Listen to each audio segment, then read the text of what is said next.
नमस्कार विद्यार्थी मित्रांनो, मी पठाण इद्री स्वागत करतो तुमचं सर्वांचं MPSC वालामध्ये. विद्यार्थी मित्रांनो, आज आपल्या चाणक्य बॅच मध्ये चाणक्य नावाची जी बॅच आहे आपली, या चाणक्य बॅच मध्ये आपण 1000 MCQs या ठिकाणी आपण बघत आहोत. ओके, तर या चाणक्य बॅच मध्ये आज आपण जे आहेत तर ॲग्रिकल्चर संबंधित या ठिकाणी जे आहेत तर 100 क्वेश्चन बघण्याचा प्रयत्न करणार आहोत. कारण वन रक्षक भरती सध्या सुरू आहे आपल्याकडे, त्याची एक्झाम आता याच आठवड्यामध्ये सुरू होत आहे. त्या दृष्टिकोनातून 100 असे क्वेश्चन जेणेकरून तुम्हाला त्या परीक्षेमध्ये फायदा होईल यासाठी आपण ॲग्रीवरती आधारित वन रक्षक भरतीसाठी आधारित आपण या ठिकाणी 100 क्वेश्चन आजच्या लेक्चर मध्ये बघणार आहोत. ओके, तर जास्त वेळ वाया न घालवता आपण सुरू करूया आजचं लेक्चर. आजच्या लेक्चरचा पहिला प्रश्न आहे बघा, महान अशा आपल्या महाराष्ट्रातील सर्वात मोठे मिरची उत्पादक जिल्हा कोणता आहे?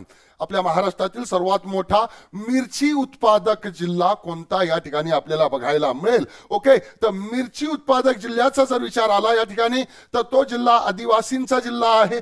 आदिवासींचा जिल्हा या ठिकाणी आपल्याला बघायला मिळेल. मग आदिवासींचा जिल्हा कोणता आहे बुवा आपल्याकडे? तर आदिवासींचा जिल्हा आहे नंदुरबार. म्हणजेच या नंदुरबार मध्ये सर्वात जास्त मिरची उत्पादन केली जात असते आपल्याकडे, म्हणून हा महाराष्ट्रातील सर्वात मोठा मिरची उत्पादक जिल्हा म्हणून या ठिकाणी ओळखला जातो. तर नंदुरबार हे मिरचीच्या बाजारपेठेचे प्रमुख शहर या ठिकाणी आहे.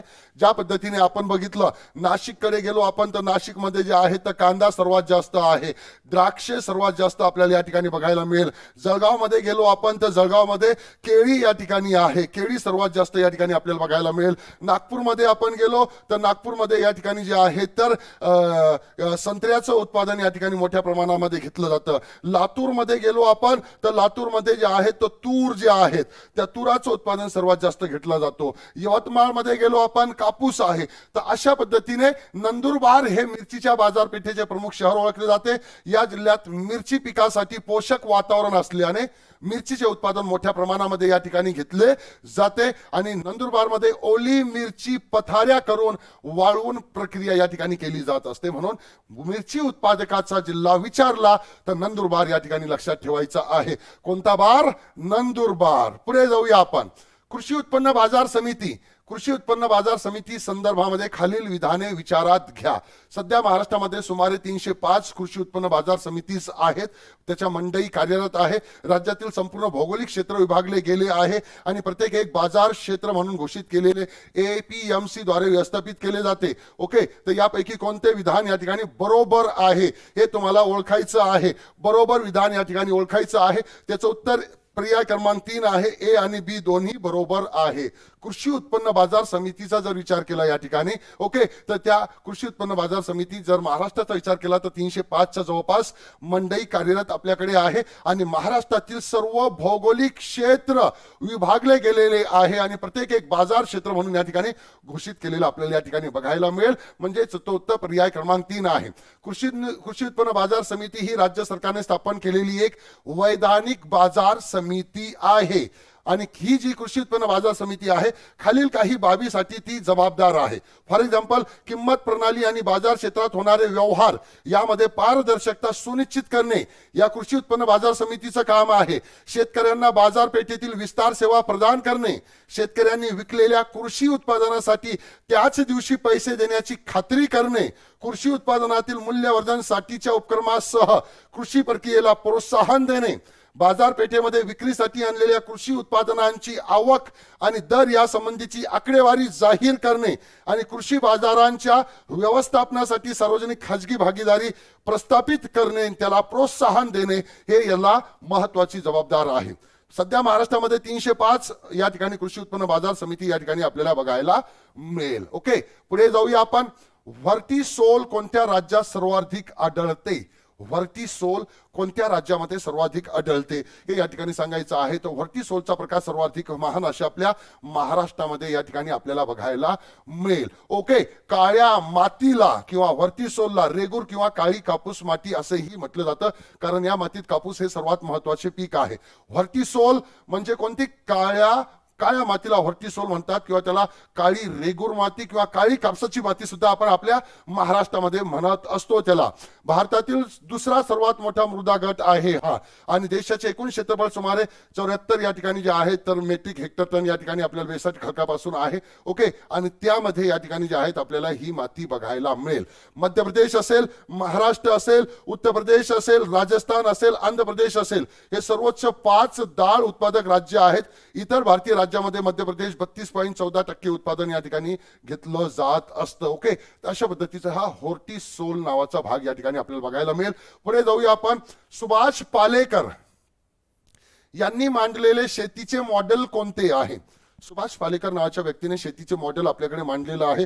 तर त्यांनी मांडलेले शेतीचे मॉडेल नेमके कोणते आहे? कमी बजेट सेंद्रिय शेती, कमी बजेट सेंद्रिय शेती, झिरो बजेट नैसर्गिक शेती, बहुस्तरीय सेंद्रिय शेती, निसर्ग अनुकूल सेंद्रिय शेती. ओके, हा मुद्दा खूप गाजला होता बघा, आणि अर्थसंकल्पामध्ये सुद्धा याच्यावरती चर्चा करण्यात आली होती. ओके, तर ती जी शेतीचं मॉडेल आहे ते मॉडेल आहे झिरो बजेट नैसर्गिक शेती. हे सुभाष पालेकर यांनी मांडलं होतं. कोणी मांडलं होतं? सुभाष पालेकर यांनी. तर नेमका काय आहे झिरो बजेट नैसर्गिक शेती?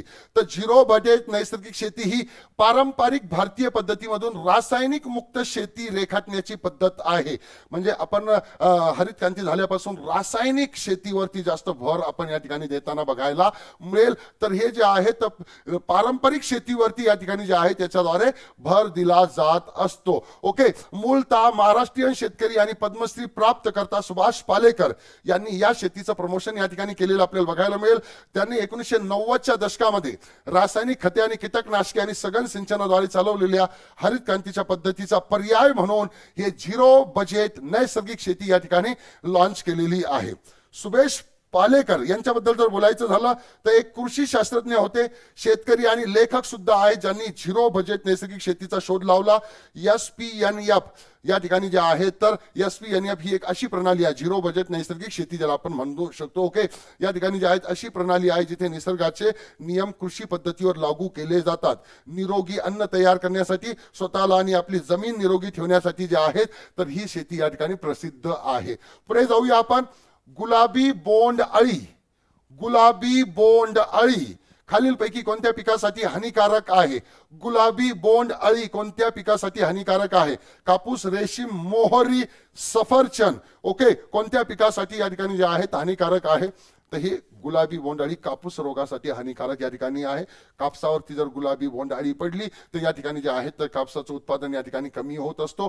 गुलाबी बोंडअळी म्हणजे त्याला जे आहेत पॅक्टिनोफोरा गोसिफिलिया असं या ठिकाणी त्याला म्हटलं जातं, स्पॅनिश नाव आहे त्याचं.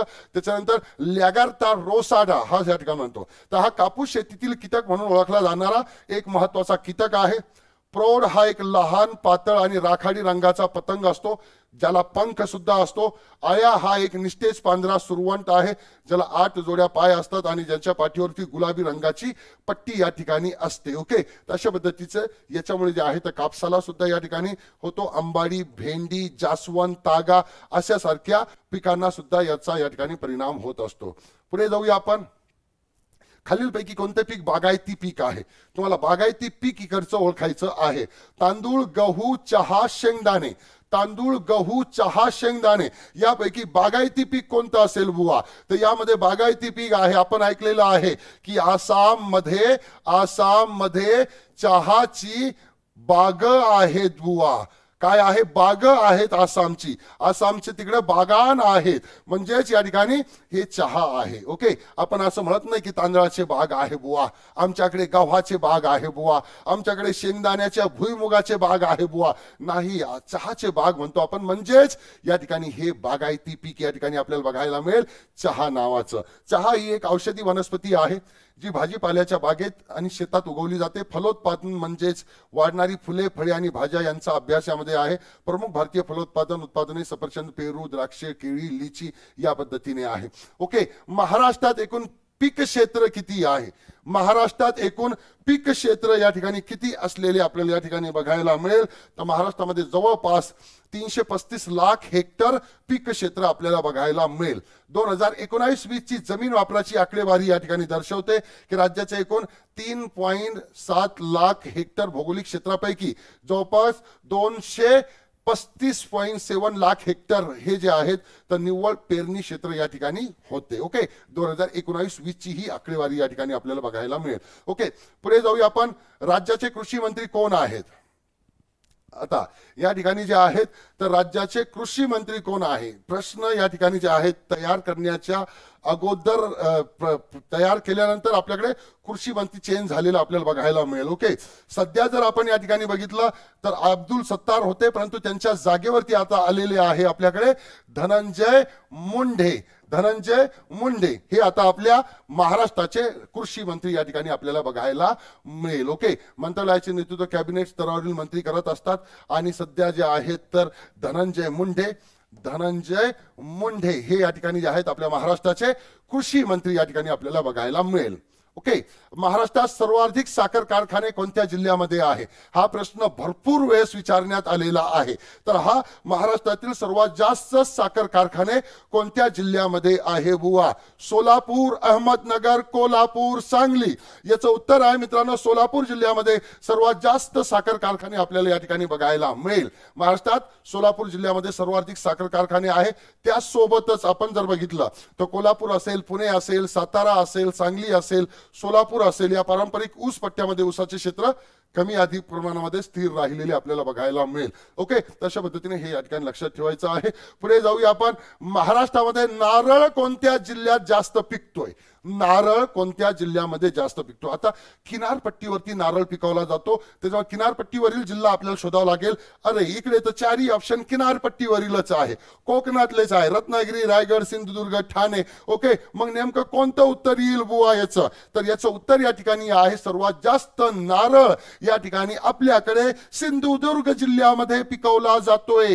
सर्वात जास्त नारळ कुठे पिकवला जातोय? सिंधुदुर्ग नावाचा जिल्हा आहे. ओके, महाराष्ट्रात दरवर्षी जवळपास 209.87 दशलक्ष काजूचे उत्पादन होते व उत्पादनाच्या बाबतीमध्ये जे आहे तर 9व्या आणि क्षेत्रफळाच्या बाबतीमध्ये 7व्या क्रमांकावरती आहे. सिंधुदुर्ग मध्ये सर्वात जास्त जमीन या ठिकाणी जे आहे तर नारळाने व्यापलेली आहे. ओके, त्याच्यानंतर रत्नागिरी जिल्ह्याचा समावेश या ठिकाणी आपल्याला बघायला मिळेल. ओके, महाराष्ट्रामध्ये सर्वाधिक कापूस उत्पादन कोणत्या भागात होते? सर्वाधिक कापूस उत्पादन कोणत्या भागामध्ये होते महाराष्ट्रामध्ये? ओके, तर या ठिकाणी तुम्हाला अगोदरच्या प्रश्नामध्ये सुद्धा सांगितलं मी की कोणत्या भागामध्ये सर्वात जास्त होते.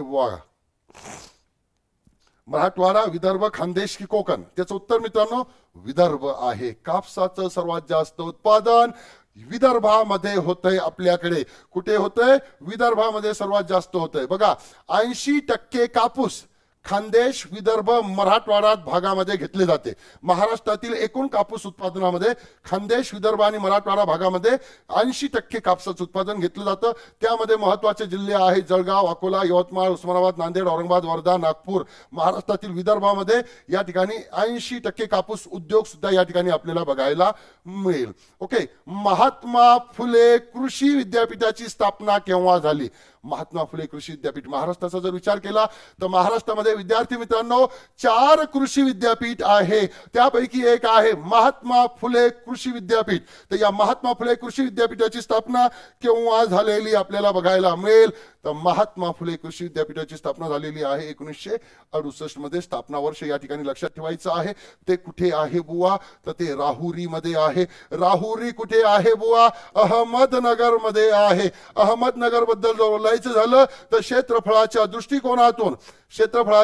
दृष्टिकोनातून सर्वात मोठा जिल्हा या ठिकाणी आपल्या महाराष्ट्रातला आहे आणि या अहमदनगर जिल्ह्यातील राहुरी या ठिकाणी महात्मा फुले कृषी विद्यापीठ या ठिकाणी आपल्याला बघायला मिळेल. ओके, महात्मा फुले कृषी विद्यापीठ परभणीमध्ये एक आहे, म्हणजे महात्मा फुले कृषी विद्यापीठ राहुरीमध्ये आहे.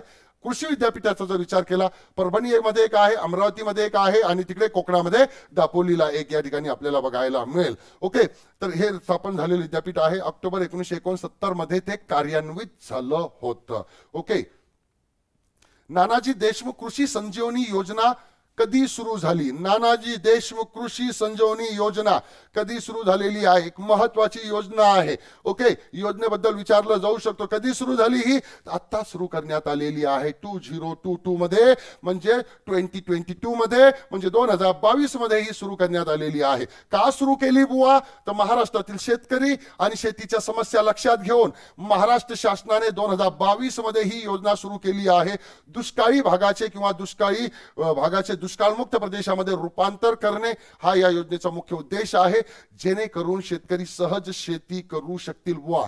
काही भाग दुष्काळी असेल, जमीन ओबडधाबड असेल, तर त्याला दुष्काळ मुक्त प्रदेशामध्ये त्याचं रूपांतर करण्याच्या दृष्टिकोनातून नानाजी देशमुख योजना आपल्याकडे सुरू करण्यात आलेली आपल्याला बघायला मिळेल. ओके, नानाजी देशमुख आपल्या महाभारतात एक महान व्यक्तिमत्व होते. त्यांना भारतरत्न पुरस्कार देऊन नंतर गौरवण्यात आलेला आहे. त्यांना मरणोत्तर आपण भारतरत्न पुरस्कार दिलेला आहे. पुढे जाऊया आपण. महाराष्ट्रातील कोणत्या जिल्ह्यात काजू पिकतात बुवा? काजूची बोंड कुठं पिकवली जातात बुवा? कोणत्या राज्यामध्ये पिकवली जातात? तर महाराष्ट्रातील काजू जे आहे तर सिंधुदुर्ग मध्ये पिकवला जातो. नारळ सुद्धा जास्त प्रमाणामध्ये सिंधुदुर्ग मध्ये पिकवला जातो आणि काजू सुद्धा. तसंच सिंधुदुर्गच्या खाली जर आपण गेलो तर गोवा लागतो. गोवामध्ये सुद्धा काजू खूप मोठ्या प्रमाणामध्ये पिकवला जात असतो. तर सिंधुदुर्ग जिल्ह्यातील वेंगुर्ला तालुका हा जो आहे काजू उत्पादनासाठी आपल्याकडे ओळखला जातो. पुढे जाऊया आपण. महाराष्ट्रातील तलावांचा जिल्हा कोणता आहे? महाराष्ट्रातील तलावांचा जिल्हा कोणता या ठिकाणी आहे? ओके, त्याचं उत्तर भंडारा येईल. ओके, भंडारा येईल किंवा गोंदिया येईल, यामध्ये दोन्ही या ठिकाणी तुम्ही म्हणू शकता. समजा या ठिकाणी जे आहे तर महाराष्ट्रातील तलावाचा जिल्हा तुम्हाला विचारलंय, त्यामध्ये फक्त गोंदिया असेल, भंडारा नसेल, उत्तर गोंदिया लिहायचं आहे. ओके, नुसतं भंडारा असेल, गोंदिया नसेल तर उत्तर भंडारा लिहायचं आहे. दोन्ही जर आलं या ठिकाणी तर जमलिंग होण्याची शक्यता या ठिकाणी आहे. ओके, त्याच्यामुळे भंडारा जिल्हा भारतातील महाराष्ट्र राज्यातील एक प्रशासकीय जिल्हा आहे. जिल्ह्याचे क्षेत्रफळ 4087 चौरस किलोमीटर आहे. जिल्ह्यात आणि आजूबाजूला 3500हून अधिक लहान मोठे तलाव आहे, म्हणून याला तलावांचा जिल्हा या ठिकाणी असं म्हटलं जातं. ओके, पुढे जाऊया आपण. महाराष्ट्रात एपीएमसी कधी सुरू झाली? कृषी उत्पन्न बाजार समिती.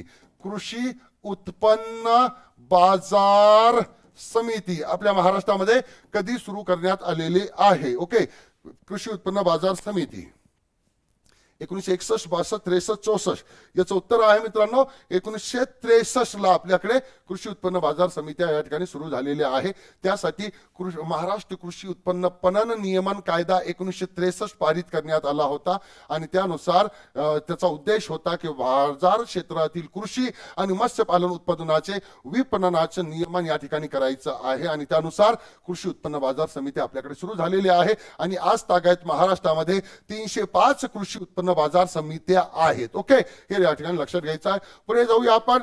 महाराष्ट्रातील कोणत्या जिल्ह्यामध्ये केळीचे सर्वाधिक उत्पादन होते? ओके, सोपे प्रश्न आहे बघा विद्यार्थी मित्रांनो, जास्त यामध्ये डोकं लावायची गरज पण नाही. ओके, तर महाराष्ट्रातील सर्वाधिक जास्त केळीचं उत्पादन कोणत्या जिल्ह्यात होतं? तर सर्वात जास्त उत्पादन जळगाव जिल्ह्यामध्ये होतंय. केळीचं, कशाचं?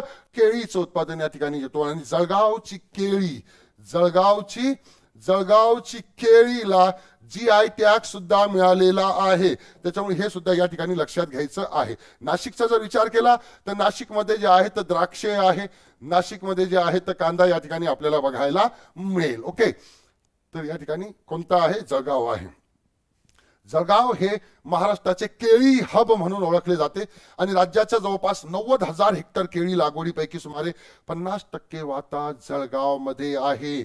महाराष्ट्रात केळीचं उत्पादन जेवढं मोठ्या प्रमाणामध्ये केलं जातं, फॉर एक्झाम्पल काही पश्चिम महाराष्ट्रामध्ये पण केलं जातं, विदर्भामध्ये अकोला वगैरे तिकडे केलं जातं, तापी नदीच्या खोऱ्यामध्ये पण केलं जातं. ओके, परंतु त्यामध्ये एकूण केळीच्या उत्पादनामध्ये जवळपास या ठिकाणी जे आहे तर 90,000 हेक्टर केळी लागवडीपैकी 50% वाटा हा जळगावचा आहे आणि एकूण उत्पादनामध्ये 25% वाटा या ठिकाणी जे आहे तर भारत केळीच्या जगातील आघाडीचा उत्पादक आहे. पूर्ण जगभरामध्ये 25% वाटा केळीचा आहे आपल्या भारताचा. ओके, भारतातील कोणत्या राज्यामध्ये सर्वाधिक कापूस गिरण्या आहे? ओके, कापूस गिरण्या सर्वाधिक कोणत्या जिल्ह्यामध्ये या ठिकाणी आपल्याला बघायला मिळेल? ओके, तर सगळ्यात अधिक कापूस गिरण्या या ठिकाणी आहे महान अशा आपल्या महाराष्ट्रामध्ये. त्याच्यामुळे कापसाच्या गिरण्या सर्वात जास्त महाराष्ट्रामध्ये आहे. भारताच्या एकूण कापूस उत्पादनाच्या 29.78% उत्पादन या ठिकाणी जे आहे तर महाराष्ट्रामध्ये केलं जातं आणि भारताचा कॉटन पोलीस असंही या ठिकाणी म्हटलं जात असतं. भारत हा जगातील सर्वात मोठा कापूस उत्पादक देश आहे. गुजरात, महाराष्ट्र, आंध्र प्रदेश, हरियाणा, पंजाब, मध्य प्रदेश, राजस्थान, कर्नाटक, तामिळनाडू ही भारतातील प्रमुख कापूस उत्पादक क्षेत्र या ठिकाणी आपल्याला बघायला मिळेल. म्हणजे आपला भारत देश जगातील सर्वात मोठा कापूस उत्पादक देश आहे. कापसाचं उत्पादन सर्वात जास्त आपल्या भारत देशामध्ये केलं जातं. अजून एक उत्पादन आहे बघा, दूध. दुधामध्ये सुद्धा महान असा आपला भारत देश जगात दूध उत्पादनामध्ये पहिल्या क्रमांकावरती आहे. ओके, त्याच्यामुळे ह्या गोष्टी लक्षात ठेवायच्या आहेत. डॉक्टर बाबासाहेब आंबेडकर कृषी स्वावलंबन योजना एक महत्वाची योजना आपल्या महाराष्ट्रामध्ये सुरू करण्यात आलेली आहे. योजनेचं नाव आहे डॉक्टर बाबासाहेब आंबेडकर कृषी स्वावलंबन योजना. ही कशासाठी सुरू करण्यात आली होती बुवा? ओके, तर कशासाठी सुरू करण्यात आली होती? सर्व शेतकरी वर्गाला शाश्वत शेतीसाठी, आर्थिक मागासवर्गीयांना शाश्वत शेतीसाठी, अनुसूचित जाती आणि नवबौद्ध यांना शाश्वत शेतीसाठी, यापैकी एकही नाही. याचं उत्तर पर्याय क्रमांक 3 आहे. अनुसूचित जातीचे लोक म्हणजे त्याला आपण शेड्यूल कास्ट म्हणूया आणि नवबौद्ध यांना शाश्वत शेती करता यावी यासाठी डॉक्टर बाबासाहेब आंबेडकर कृषी स्वावलंबन योजना आपल्याकडे सुरू करण्यात आलेली आपल्याला बघायला मिळेल. या योजनेअंतर्गत 0.20 ते 6 हेक्टर लागवडीखालील जमीन आणि 1,00,000 लाखापर्यंतचे वार्षिक उत्पन्न असलेल्या अनुसूचित जाती नवबौद्ध शेतकऱ्यांना या ठिकाणी शाश्वतीकरणाच्या उद्देशाने या ठिकाणी दिलं जातं. अनुदानाच्या स्वरूपामध्ये नवीन विहिरी या ठिकाणी त्यांना दिल्या जात असतात. ओके, अशा पद्धतीची ही योजना आहे. भाऊसाहेब फुंडकर फळबाग लागवड योजना. भाऊसाहेब फुंडकर फळबाग लागवड योजना कधीपासून सुरू करण्यात आलेली आहे? 2017-18, 2018-19, 2019-20, 2020-21 कधीपासून सुरू करण्यात आलेली आहे ही योजना? ओके, तर 2018-19 ला ही योजना सुरू करण्यात आली होती आपल्याकडे. भाऊसाहेब फुंडकर फळबाग लागवड योजना असं या योजनेचं नाव या ठिकाणी आहे. महात्मा गांधी ग्रामीण रोजगार हमी योजनेअंतर्गत नोंदणी नसलेल्या शेतकऱ्यांसाठी 100% अनुदान असलेली भाऊसाहेब फुंडकर फळबाग या लागवड योजना 2018-19च्या खरीप हंगामापासून राबवण्यात येत आहे आपल्याकडे. ओके, त्याच्यामुळे हे या ठिकाणी लक्षात ठेवायचं आहे. पुढे जाऊया आपण. महाराष्ट्रात एकूण किती कृषी विद्यापीठे आहेत? अगोदरच्या प्रश्नामध्येच तुम्हाला याचं उत्तर सांगून दिलेलं आहे की आपल्या महाराष्ट्रामध्ये कृषी विद्यापीठे किती आहे बुवा? तर आपल्या महाराष्ट्रामध्ये 4 कृषी विद्यापीठे आहेत. 4 कृषी विद्यापीठे आपल्याला आपल्या महाराष्ट्रामध्ये बघायला मिळेल. ओके, तर महाराष्ट्रात एकूण 4 कृषी विद्यापीठे आहे आणि PhD पर्यंत या ठिकाणी पदव्या देत आहे. 1, 2, 3, 4 राहुरी मध्ये या ठिकाणी आहे, परभणी मध्ये या ठिकाणी आहे, परभणीमध्ये आहे, अमरावतीमध्ये या ठिकाणी आपल्याला बघायला मिळेल.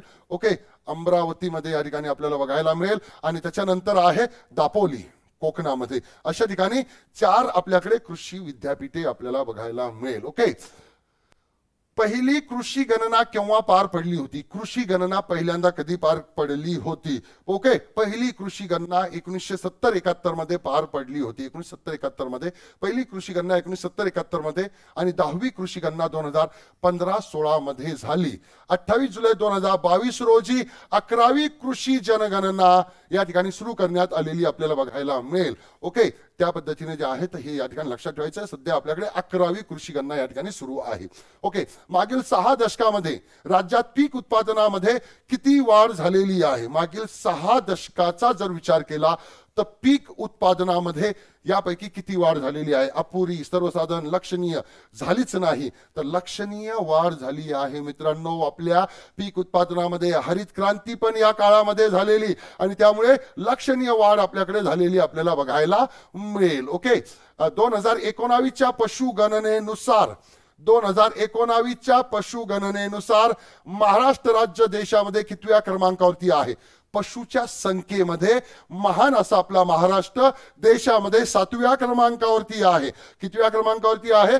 7व्या क्रमांकावरती या ठिकाणी बघायला मिळेल. 2019च्या पशुगणनेनुसार 2019च्या पशुगणनेनुसार 3.31 कोटीसह 3.31 कोटी सह या ठिकाणी जे आहे तर देशात 7व्या आणि 7.43 कोटी कुक्कुट आदी पक्षासह 5व्या क्रमांक आहे. पक्षाचा जर विचार केला त्यामध्ये कुक्कुट पालनाचे कोंबड्या वगैरे ते सगळं धरून आपण या ठिकाणी जे आहे तर 5व्या क्रमांकावरती आहे आणि पशुगणनेमध्ये आपण 7व्या क्रमांकावरती या ठिकाणी आपल्याला बघायला मिळेल. ओके, महाराष्ट्रात किती क्षेत्रावर कांदळवनाचे आच्छादन आहे? कांदळवनाचे आच्छादन किती क्षेत्रावरती या ठिकाणी आपल्याला बघायला मिळेल? ओके, तर किती क्षेत्रावरती आहे तर जवळपास 324 क्षेत्रावरती या ठिकाणी जे आहेत कांदळवनाचे आच्छादन या ठिकाणी आपल्याला बघायला मिळेल. चौरस मीटर या ठिकाणी आहे ते. भारताचा वन स्थिती अहवाल 2021 नुसार राज्यात 324 चौरस मीटर क्षेत्रफळ कांदळ जंगलाने व्यापलेली आहे. ओके, यालाच आपण खारफुटीची जंगले असं सुद्धा म्हणतोय.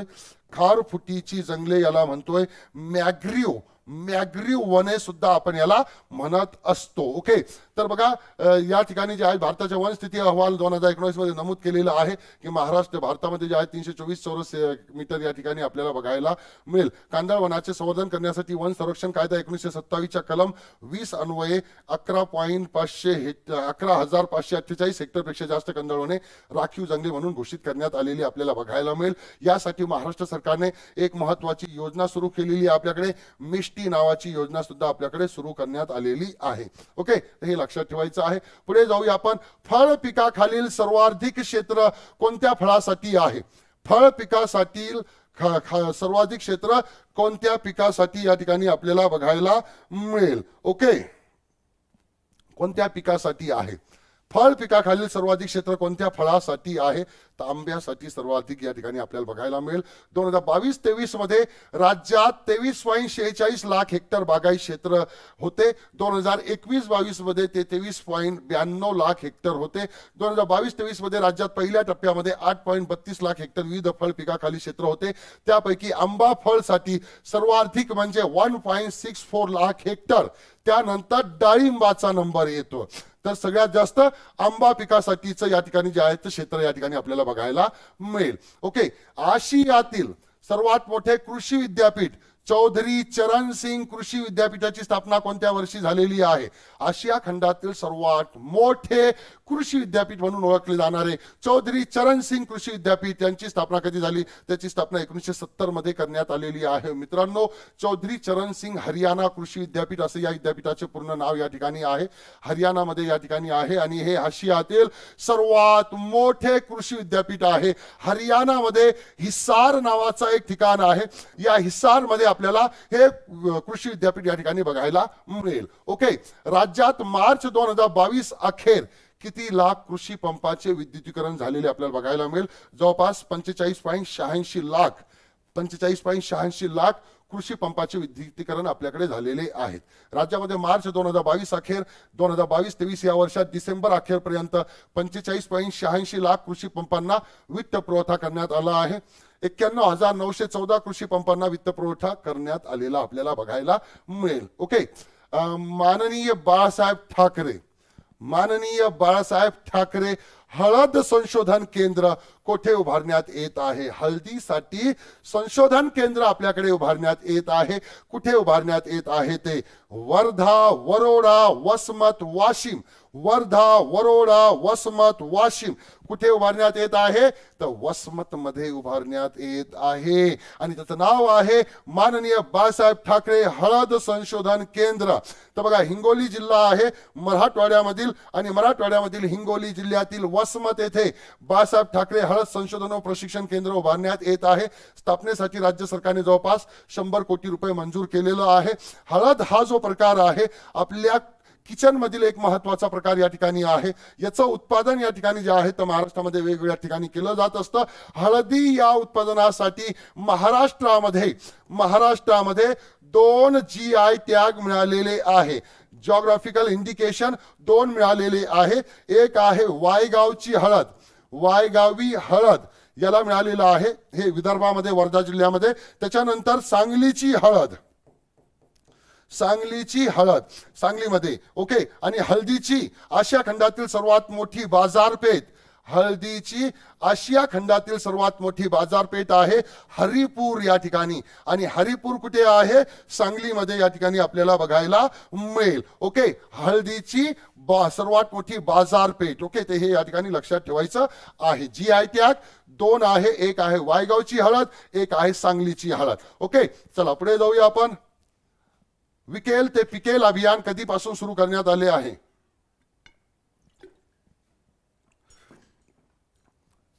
विकेल ते पिकेल म्हणजे जे विकणार आहे तेच पिकणार आहे बुवा. ते हे अभियान आपल्याकडे कधीपासून सुरू करण्यात आलेलं आहे? ते हे अभियान 2020 पासून आपल्याकडे सुरू करण्यात आलेलं आपल्याला बघायला मिळेल. राज्यातील शेतकरी आणि ग्राहकांना शेतकऱ्यांच्या मागण्या निश्चित करण्यासाठी राज्य सरकारने ही मोहीम ऑक्टोबर 2020 पासून सुरू केलेली आपल्याला बघायला मिळेल. हे 2020चं आहे, हे डबल झाला क्वेश्चन. ओके, पुढे जाऊया आपण. भारतातील सर्वात मोठे मिरचीचे उत्पादक खालीलपैकी कोणते राज्य आहे? भारतातील सर्वात मोठे मिरचीचे उत्पादक खालीलपैकी कोणते राज्य या ठिकाणी आपल्याला बघायला मिळेल? ओके, तर यामध्ये मिरचीच्या उत्पादकामध्ये जर आपण या ठिकाणी बघितलं तर यामध्ये आंध्र प्रदेश आहे. आंध्र प्रदेशचं या ठिकाणी आहे. आंध्र प्रदेश हे मिरचीचे उत्पादन करणारे भारतातील आघाडीचा या राज्य आहे. आघाडीचं राज्य या ठिकाणी आपल्याला बघायला मिळेल. भारतातील मिरचीच्या उत्पादनामध्ये आंध्र प्रदेशचा जवळपास 57% योगदान आहे. 57% योगदान आंध्र प्रदेशचं या ठिकाणी आपल्याला बघायला मिळेल. महाराष्ट्रात नंदुरबार आहे, हे मिरचीच्या बाजारपेठेचे प्रमुख शहर म्हणून ओळखले जाते. या जिल्ह्यात मिरची पिकासाठी पोषक वातावरण असल्याने मिरचीचे उत्पादन मोठ्या प्रमाणामध्ये घेतलं जातं. आपण पहिल्याच क्वेश्चन मध्ये बघितलेलं आहे. ओके, सुवर्ण क्रांतीचा संबंध कशाशी संबंधित आहे? सुवर्ण क्रांतीचा संबंध कशाशी संबंधित आहे? अनमोल खनिजे, डाळी, जूट, फलोत्पादन आणि मध कशाशी संबंधित आहे बुवा? ओके, तर हे जो आहे सुवर्ण क्रांती फलोत्पादन आणि मधाशी संबंधित या ठिकाणी आपल्याला बघायला मिळेल. फलोत्पादन आणि मधासाठी कोणती क्रांती झाली बुवा? तर सुवर्ण क्रांती झाली. बघा, जसं हरित क्रांती या ठिकाणी आपल्याकडे झालेली आहे शेतीसाठी. ओके, धवल क्रांती या ठिकाणी आपल्याकडे झालेली आहे दुधासाठी. ओके, ब्ल्यू इव्होल्युशन म्हणजे सागरी म्हणजे निळी क्रांती आपल्याकडे जी आहे तर सागरी मासेमारीसाठी. तसेच सुवर्ण क्रांती फलोत्पादन आणि मधासाठी झालेली आपल्याला बघायला मिळेल. ओके, ही क्रांती 1991 साली सुरू झाली होती आणि 2003 पर्यंत आपल्याकडे ही चालली होती. ओके, तर हे या ठिकाणी लक्षात ठेवायचं आहे. पुढे जाऊया आपण. ज्या प्रदेशामध्ये शेतकरी फक्त भाजीपाला क्षेत्रात माहीर आहेत अशा प्रकारची शेती काय म्हणून ओळखली जाते? ज्या शेतीमध्ये फक्त भाजीपाल्याचं उत्पादन घेतलं जात असतं बुवा, तर त्या शेतीला नेमकं काय म्हणून ओळखलं जातं? सहकारी शेती, मिश्र शेती, ट्रॅक शेती की सामूहिक शेती? तर याला ट्रॅक शेती म्हटलं जातं. काय म्हटलं जातं? ट्रॅक शेती याला म्हटलं जात असतं. शेतकरी फक्त भाजीपाला शेतात माहीर असेल या प्रकारची शेती ट्रॅक शेती म्हणून ओळखली जाते. ज्या प्रदेशात शेतकरी केवळ भाजीपाला या ठिकाणी त्याचं उत्पादन या ठिकाणी घेतलं जात असतं. ओके, आणि ते ट्रक फार्मिंगचे अंतर हे ट्रकने रात्रभर कापू शकतील अशा अंतराने नियंत्रित केले जाते, म्हणून ट्रॅक शेती हे नाव याला देण्यात आलेलं आहे. सध्या जगात भारताचा कृषी उत्पादनामध्ये दुसरा क्रमांक आहे. 2007 मध्ये शेती आणि इतर उद्योगांनी भारताच्या GDPच्या 16% दरापेक्षा अधिक उत्पादन या ठिकाणी केलेलं आपल्याला बघायला मिळेल. ओके, पुढे जाऊया आपण. कृषी उत्पन्न बाजार समिती बद्दल खालील विधाने विचारात घ्या. सध्या महाराष्ट्रात 305 AMC आहे. ओके, हे प्रश्न या ठिकाणी आपला कव्हर झालेला आहे. याचं उत्तर या ठिकाणी पर्याय 3 येईल. ओके, उत्तर याचं आपलं अगोदर झालेलं आहे. जास्त लोकसंख्येच्या भागामध्ये कोणत्या प्रकारची शेती केली जाते? व्यापक निर्वाह शेती, व्यावसायिक शेती, सघन निर्वाह शेती, एकही नाही. तर ज्या ठिकाणी जास्त लोकसंख्या असेल त्या भागामध्ये सघन निर्वाह शेती केली जाते. कोणती शेती केली जाते? सघन निर्वाह शेती या ठिकाणी केली जात असते. सघन निर्वाह शेतीमध्ये शेतकरी एका लहान भूखंडावरती साधी साधने वापरून आणि अधिक कष्ट घेऊन शेती करतो. म्हणजे लोकसंख्या जास्त असल्यामुळे त्या शेतकऱ्याच्या हिश्श्यामध्ये कमी कमी शेती येते, म्हणून लहान भूखंडावरती या ठिकाणी जे आहे तर साधी साधनं वापरून अधिक कष्ट घेऊन या ठिकाणी शेती केली जाते. दक्षिणेकडील मान्सून प्रदेशामध्ये, आग्नेयेकडील आणि पूर्व आशिया खंडातील दाट लोकसंख्येच्या भागामध्ये सधन निर्वाह शेती प्रचलित आपल्याला या ठिकाणी बघायला मिळेल. ओके, तर अशा पद्धतीचा हा एक महत्वाचा भाग या ठिकाणी आपल्याला बघायला मिळेल. पुढे जाऊया आपण. एका कृषी वर्षामध्ये एकापेक्षा जास्त वेळा पेरणी केलेले क्षेत्र एका कृषी वर्षामध्ये एकापेक्षा जास्त वेळा पेरणी केलेले क्षेत्र आणि अधिक निव्वळ पेरणी क्षेत्र म्हणून ओळखले जाते. ओके, तर कसे क्षेत्र म्हणून या ठिकाणी ओळखले जात असते. ओके, तर हे एकूण पीक क्षेत्र म्हणून ओळखले जाते. काय ओळखले जाते? एकूण पीक क्षेत्र म्हणून. एकूण पीक क्षेत्र म्हणजे दिलेल्या वर्षात एकदा आणि एकापेक्षा जास्त वेळा पेरलेले एकत्रित क्षेत्र म्हणजे सकल पीक क्षेत्र आहे. जेव्हा जमिनीच्या क्षेत्रावरती पीक दोनदा घेतले जाते तेव्हा या ठिकाणी जे आहेत तर त्यांचं या ठिकाणी जे आहेत एकूण पीक क्षेत्र या ठिकाणी मोजला जात असतो. एकूण पीक क्षेत्र निव्वळ पेरणी क्षेत्राद्वारे विभागले जाते. पीक तीव्रता बरोबर एकूण पीक क्षेत्र भागिले निव्वळ पेरणी क्षेत्र गुणिले 100 या सूत्राद्वारे पीक तीव्रता या ठिकाणी काढली जात असते. पुढे जाऊया आपण. SRI तंत्रासाठी हेक्टरी किती किलो तांदूळ आवश्यक आहे? SRI तंत्रासाठी हेक्टरी किती किलो तांदूळ या ठिकाणी जे आहेत आवश्यक आहे? हेक्टरी 5 किलो तांदूळ या ठिकाणी आवश्यक आपल्याला बघायला मिळेल. सिस्टीम ऑफ राईस इंटेन्सिफिकेशन ज्याला SRI म्हणतात, सिस्टीम ऑफ राईस इंटेन्सिफिकेशन हा एक कृषी पर्यावरणीय दृष्टिकोन आहे ज्यामुळे वनस्पती, माती, पाणी आणि पोषक तत्वांचे व्यवस्थापन बदलून आणि शक्य तितक्या सेंद्रिय खतासह भाताची लागवड करून सिंचन केलेल्या भाताची उत्पादकता वाढवली जाते. ओके, तशा पद्धतीने आहे. SRI ची मूळ उद्दिष्टे म्हणजे वनस्पतींची लोकसंख्या आणि सिंचनाचे प्रमाण कमी करणे आणि शून्य तणनाशके किंवा रसायनाचा कमी वापर करून मातीची स्थिती सुधारणे हा SRI चा या ठिकाणी जे आहे तो उद्देश या ठिकाणी आपल्याला बघायला मिळेल. फिलिपिन्स नावाचा देश आहे बघा. तांदळाची लागवड वर्षभर केली जाते फिलिपिन्समध्ये. उत्पादन त्रैमासिकाने नोंदवले जाते. ओके, तशा पद्धतीने जे आहे तर हा एक महत्वाचा भाग या ठिकाणी आहे. पुढे जाऊया आपण. फळे आणि भाजीपाला उत्पादनामध्ये भारताचा जगात कितवा क्रमांक लागतोय? फळे आणि भाजीपाला उत्पादनामध्ये भारताचा कितवा क्रमांक लागतोय? तर भारताचा या ठिकाणी दुसरा क्रमांक आहे. दुसरा क्रमांक या ठिकाणी भारताचा आहे फळे आणि या ठिकाणी भाजीपाला उत्पादनामध्ये. ओके, भारत दूध, कडधान्य आणि तागाचा जगातील सर्वात मोठा उत्पादक देश आहे. दुधाचं तुम्हाला सांगितलं आहे. कडधान्याचा सुद्धा जगातील सर्वात मोठा उत्पादक देश आहे. तागाचा सुद्धा जगातील सर्वात मोठा उत्पादक देश या ठिकाणी आहे. तांदूळ, गहू, ऊस, भुईमुग, भाजीपाला, फळे, कापूस यांचा दुसरा सर्वात मोठा उत्पादक आहे. मसाले, मासे, कुक्कुटपालन, पशुधन, वृक्षारोपण पिकांच्या अग्रगण्य उत्पादनापैकी एक या ठिकाणी आपल्याला बघायला मिळेल. ओके, अशा पद्धतीचा हा आपला भारत देश या ठिकाणी आहे. खरीप पिकांना कोणत्या प्रकारचे हवामान आवश्यक आहे? खरीप पिकांना कोणत्या प्रकारचे हवामान या ठिकाणी आपल्याला आवश्यक असेल? ओके, तर खरीप पिकांना या ठिकाणी जे आहे तर जवळपास गरम आणि ओले हवामान लागते. गरम आणि ओले हवामान या ठिकाणी लागते. त्यांचा कालावधी जून ते सप्टेंबर पर्यंत असतो. पहिल्या पावसानंतर या पिकांची लागवड सुरू केली जाते. पावसाच्या पाण्याची वेळ, प्रमाण या पिकासाठी खूप महत्वाचे आहे कारण या ठिकाणी ठरवलं जात असतं. ओके, अशा पद्धतीने आहे. पुढे जाऊया. एका पूर्ण हंगामासाठी फील्ड रिकामे ठेवण्याची परवानगी देणे म्हणजे काय?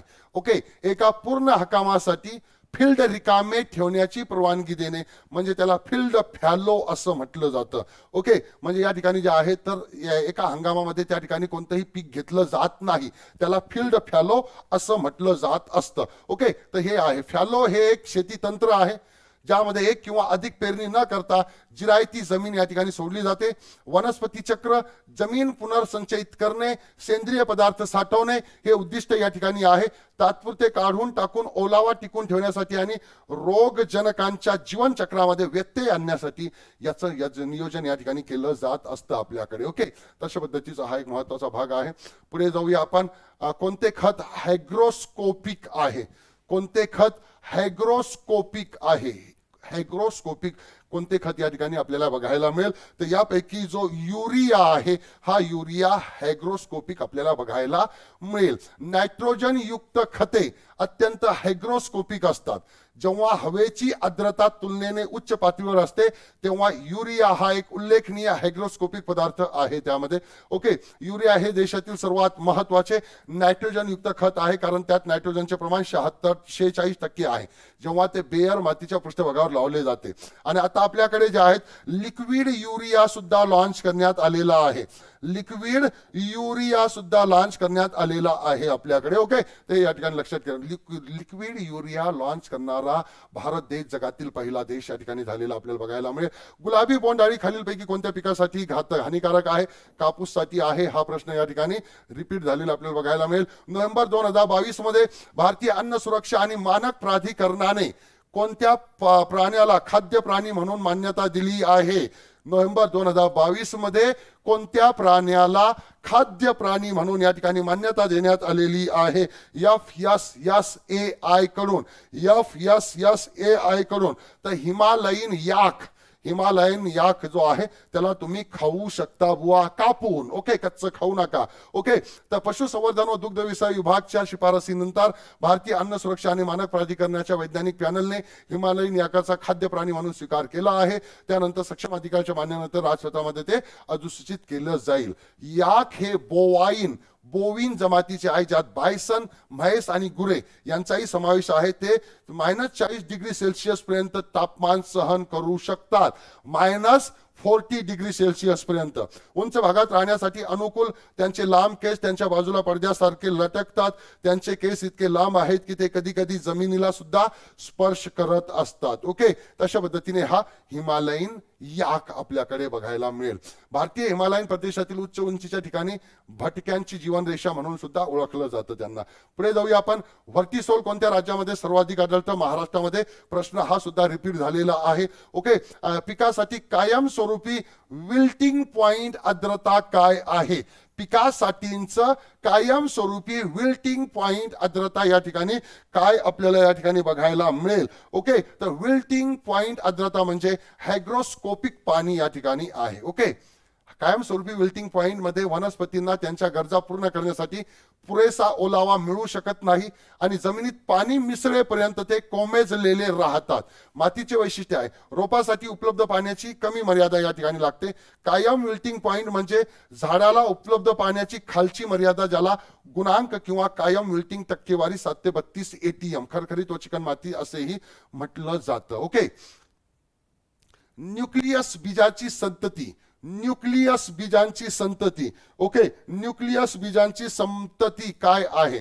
ओके, तर या ठिकाणी जे आहे न्यूक्लियस बीजाची संतती बद्दल जर या ठिकाणी बोलायचं झालं तर न्यूक्लियस बीजाची संतती म्हणजे ब्रीडर बियाणे या ठिकाणी आहे. कोणते बियाणे?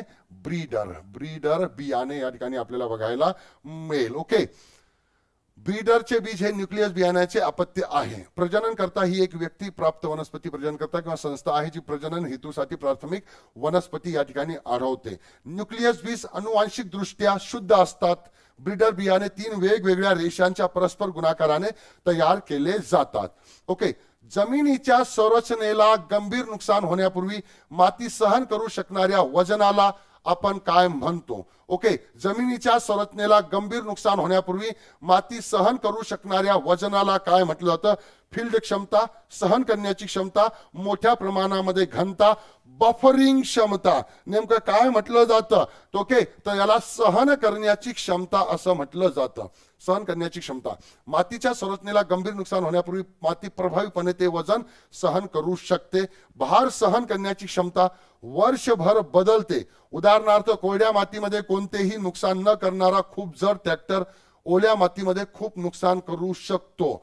वजन सहन करण्याची क्षमता जी मातीची आहे, कोरड्या मातीला जास्त सहन करू शकतो. ओल्या मातीमध्ये आपण बघतोय की टायर आतमध्ये जातात ट्रॅक्टरचे वगैरे, तर ते जास्त वजन सहन करू शकत नाही. ओके, तशा पद्धतीने आहे हा.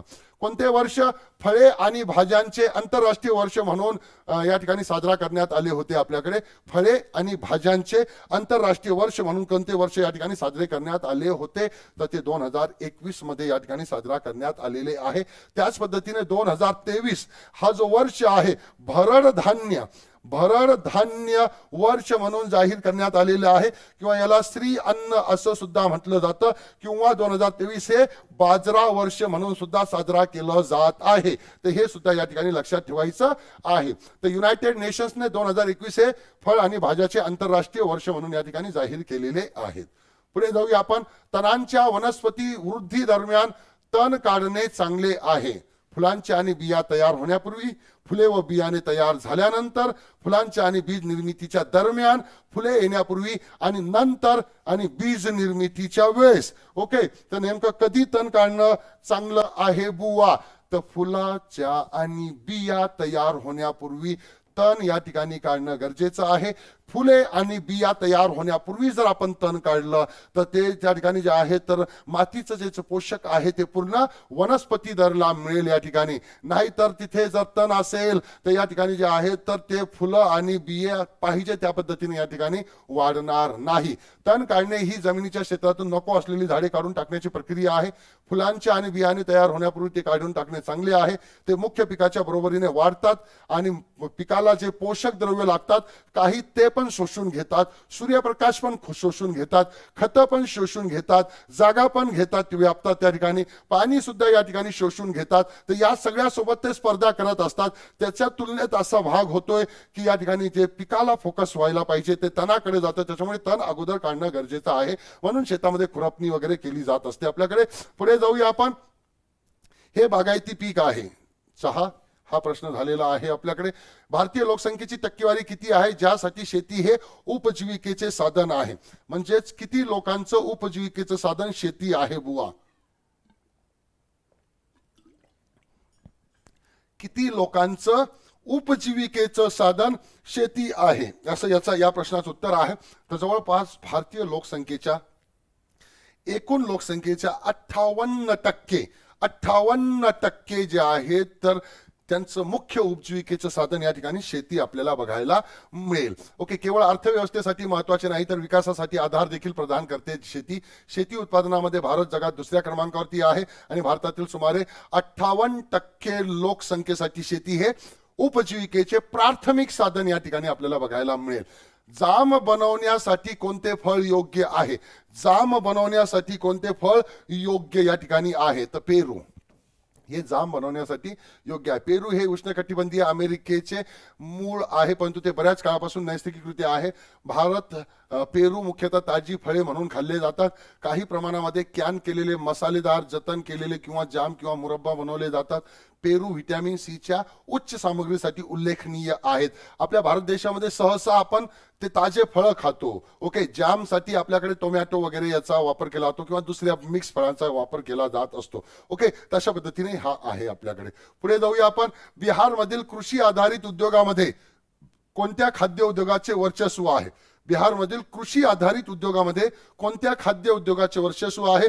तर कडधान्य उद्योगाचे वर्चस्व या ठिकाणी बिहारमध्ये आपल्याला जास्त प्रमाणामध्ये बघायला मिळेल. ओके, कृषी आधारित उद्योगामध्ये समाविष्ट आहे अन्न उत्पादने, पेये, तंबाखूजन्य उत्पादने, चामड्याची उत्पादने, लाकूड, फर्निचर, कागद उद्योग हे कृषी उद्योगामध्ये, कृषी आधारित उद्योगामध्ये यांचा समावेश होतो. बिहारमधील प्रमुख कृषी उत्पादने म्हणजे तृणधान्य, कडधान्य, तेलबिया आणि नगदी पिके. बिहारमधील तृणधान्याची उत्पादकता राष्ट्रीय सरासरीपेक्षा कमी आहे, तर कडधान्य आणि मकाच्या बाबतीमध्ये ती जास्त आहे. तेलबियांच्या बाबतीमध्ये राष्ट्रीय सरासरीच्या बरोबरीने कमी अधिक प्रमाणामध्ये या ठिकाणी आपल्याला बघायला मिळेल. ओके, बघा, मध्य प्रदेश, महाराष्ट्र, उत्तर प्रदेश, राजस्थान आणि आंध्र प्रदेश ही सर्वोच्च 5 डाळ उत्पादक राज्य आपल्याकडे आपल्या भारतामध्ये बघायला मिळेल. सुभाष पालेकर यांनी मांडलेले शेतीचे मॉडेल कोणते या ठिकाणी आहे? झिरो बजेट नैसर्गिक शेती हे मॉडेल आहे त्यांचं. माती निर्मितीमध्ये हा सर्वात महत्वाचा सक्रिय घटक आहे. माती निर्मितीमधील सर्वात महत्वाचा सक्रिय घटक आहे हवामान. या ठिकाणी सर्वात महत्वाचा सक्रिय घटक आपण मानू शकतो माती निर्मितीमध्ये, कारण हा जो आहे माती निर्मितीला आकार देऊ शकतो. 2 महत्वाचे हवामान घटक, तापमान आणि पर्जन्य हे महत्वाचे आहेत. ते ठरवतात की हवामान किती लवकर होईल आणि जमिनीवर आणि आत कोणत्या प्रकारचे सेंद्रिय पदार्थ उपलब्ध असतील. त्याच्यामुळे हवामान इज मस्ट माती निर्मितीसाठी. Okay, national Bank for Agriculture and Rural development, NABARD. NABARD आपण याला म्हणतोय. नाबार्डचं या ठिकाणी जे आहेत मुख्यालय तुम्हाला या ठिकाणी विचारलेलं आहे. नाबार्डचा लॉंग फॉर्म NA, नाबार्ड.